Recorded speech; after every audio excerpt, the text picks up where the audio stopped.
I think it's no secret that you guys know how much I loved Kirby and the Forgotten Land. I mean, 3D platformers in general are my favorite type of games. I haven't played a game or felt this way about a game since 2013's Mario 3D World. I love Super Mario Odyssey and I love it even more than these two games, but it's just not the same, and you know exactly what I'm talking about with the way the game plays. I'm gonna let you in on a little secret.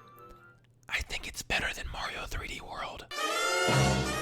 Yeah, I'm sorry. Just the amount of collectibles and boss battles and different abilities to level up in the mouthful mode, there is just so much to do in this game, and the amount of detail that HAL Labs put into some of these levels is absolutely incredible. There's some things that I found that I could not believe that they actually put in this game as just like a secret. There's so many Easter eggs, so many little nooks and crannies. Man, I can go on and on and on about how Kirby and the Forgotten Land is without a doubt one of the best Switch games in my opinion. And with that said, of course, HAL Labs knows it too. As of September of last year, Kirby and the Forgotten Land sold right around 7 million copies. It is now the best-selling Kirby game, with the original Kirby's Dream Land selling 5 million copies, and Kirby Star Allies in third, selling only around 4 million copies. I don't want to go on a whole tangent about this because I definitely can, and this is probably for a separate video, but I feel like more Nintendo games need to just go into 3D. People genuinely rather play games with 3D environments and that they're able to explore and go around in all dimensions compared to just running to the left or to the right,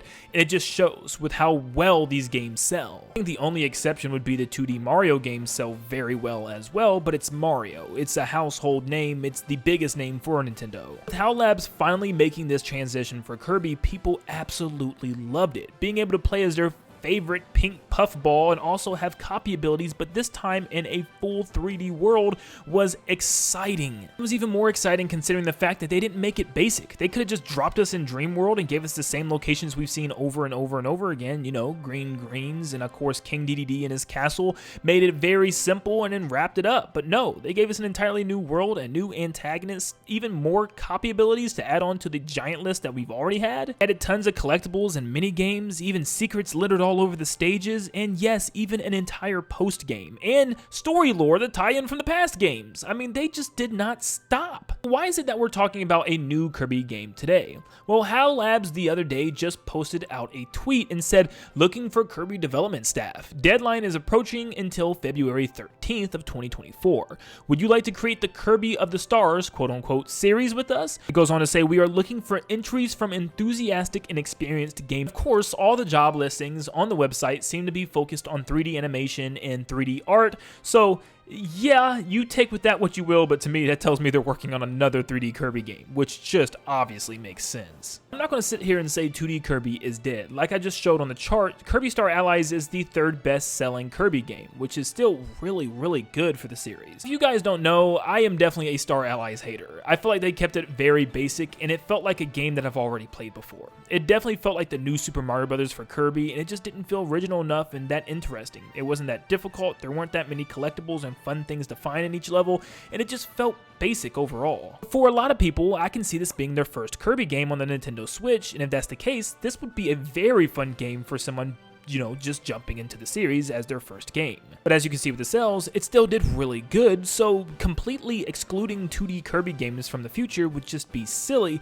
and I think if anything, they need to take a page out of Nintendo with Mario, where I don't know if it's big enough to have a development team that big, but perhaps they might have to split their team into two working groups for 2D games and 3D games. That way we could have a constant flow of big Kirby games every 2 to 3 years, whether it be 2D switching off to 3D and back to 2D and back to 3D. I think that would be the best way, because you already have Kirby games pretty much every year with the smaller titles as well, so there's always stuff to look forward to. But if Kirby does decide to go 2D again in the future, they have to do something different. I mean, something along the lines of the Forgotten Land. It's crazy that they did something so different for their first 3D debut, yet something so safe and simple for like their 15th 2D Kirby game. But I'm not here to talk about 2D Kirby. We're talking about 3D, baby, because the Forgotten Land was so good, I can't help but to think the future of what 3D Kirby could even be. So the first first thing I thought of immediately is, do they now level up and make something bigger? Remember, Mario 3D World was pretty much the same thing as Forgotten Land. It had the fixed camera view, and it still had some segments where you're running to the right and to the left,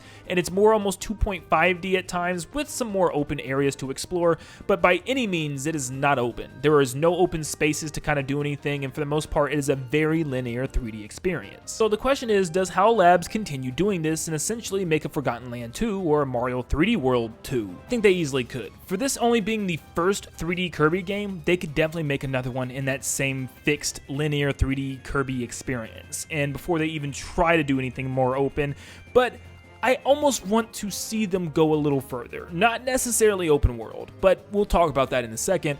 But I would love to see a Kirby game kind of in an open sandbox style, kind of like Mario 64, Mario Sunshine, and of course, Super Mario Odyssey. And dare I say, I think this would work better for Kirby than it ever has for Mario. Yeah, I truly think so. Mario is always focused on platforming and level challenges, but for a lot of people, that's why they still love Mario Galaxy 1 and 2, Mario 3D Land, and Mario 3D World, because it's more focused on that tight level platforming and that moment-to-moment gameplay compared to the open-endedness of the other three, being 64, Sunshine, and Odyssey. Now, Mario's never really been about exploration. There weren't too many games, really any that I can think of, that encourage you to explore areas. I think Super Mario Odyssey was truly the first one to have you explore for power moons and also purple coins everywhere. But I don't know, it never felt like Breath of the Wild or Tears of the Kingdom where you're supposed to explore everything, or you're supposed to look at every nook and cranny and stuff. It felt more like it was based on Mario just doing platforming and completing levels and collecting power moons. Where with Kirby, I feel like the game is literally made to encourage players to look for any little small details in any of the levels.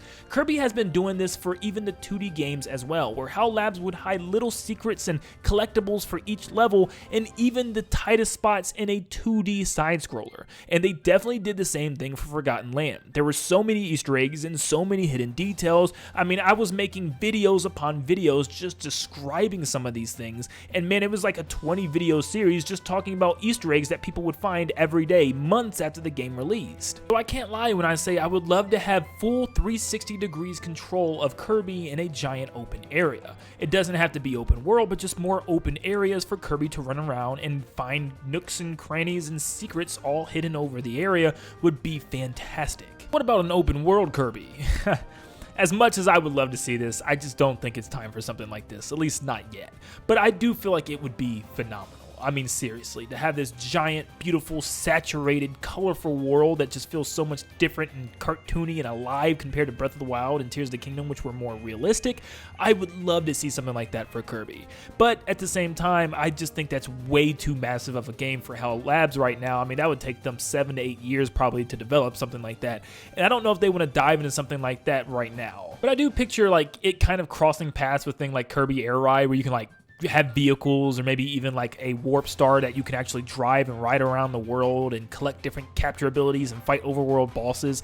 It would be really good, and I know HAL Labs could definitely do it, but I just don't think it's necessarily time for something like that yet. With 3D games, I kind of see it as like a pattern that Nintendo needs to follow to like slowly get there, if you know what I mean. Like for instance, you start off with something like Mario 3D World, the camera's fixed, you're kind of just moving in very linear directions, but it's still 3D. You can like 3D platform, maybe find a couple small collectibles. It's kind of the starting basis. And then you move on to something like Super Mario Odyssey, where there's open-ended kingdoms or areas of part of the world, and you know, bigger sandbox style gameplay, 360 control of the camera, and you can explore more regions in deeper ways.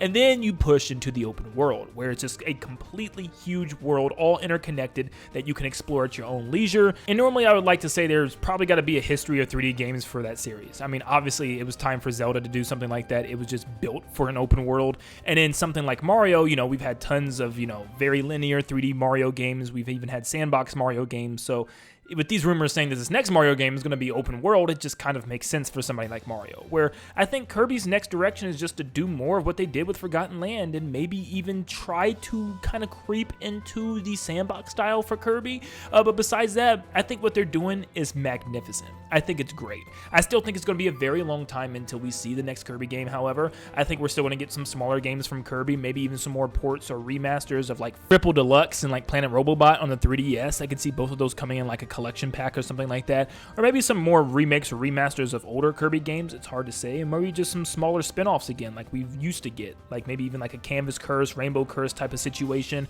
or maybe even like a Mass Attack situation, just something new and different for Kirby.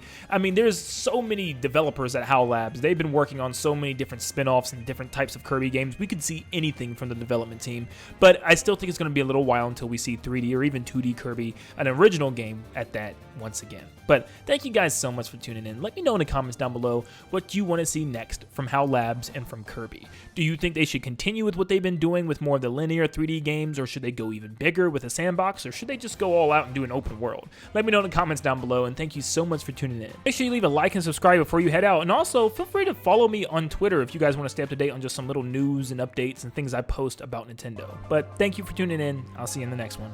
See you guys.